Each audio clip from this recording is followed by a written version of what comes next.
En Côte d'Ivoire, les grands groupes français s'allient aux cercles les plus proches du pouvoir pour gagner la bataille de l'audiovisuel privé. Le périodique La Lettre du Continent parle de guerre sans merci, à laquelle participent notamment Martin Bouygues, Vincent Bolloré et Xavier Niel. Martin Bouygues, qui contrôle le groupe TF1, est en discussion avec Ismaël Koné de la chaîne NCI, qui se lancera en 2018 dans la TNT gratuite. Ismaël Koné est le bras droit de Loïc Folleroux, le fils de Dominique Ouattara, notamment dans le secteur du cacao. Selon La Lettre du Continent, NCI devrait relayer les programmes de TF1 en clair sur la TNT en échange d'un partage de juteuses recettes publicitaires. Le même modèle devrait être expérimenté avec Live TV de Fabrice Sawénion, le publicitaire attitré du président Alassane Ouattara.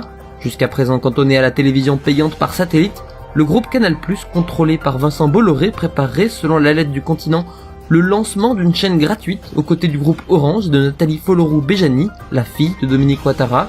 Le français Philippe Dinacera, ex-directeur de France 24, bras armé de l'audiovisuel français, s'est quant à lui allié à Jean-Philippe Caboret, fils de Henriette Diabaté, récemment désigné présidente du parti d'Alassane Ouattara. Il fonderait la chaîne Ivoire 7.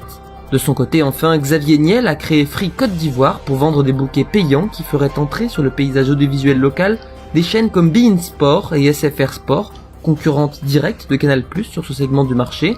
Si ces mouvements dynamiseront le marché audiovisuel local, il n'est pas certain que le pluralisme soit préservé dans un environnement étroitement construit autour des familles qui trustent le pouvoir politique et de groupes français qui ont des positions économiques très fortes dans le pays.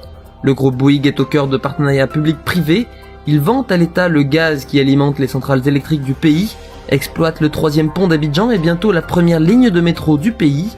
Quant à Vincent Bolloré, il a un quasi-monopole sur le port d'Abidjan et contrôle l'unique société ferroviaire du pays qui relie la Côte d'Ivoire au Burkina Faso.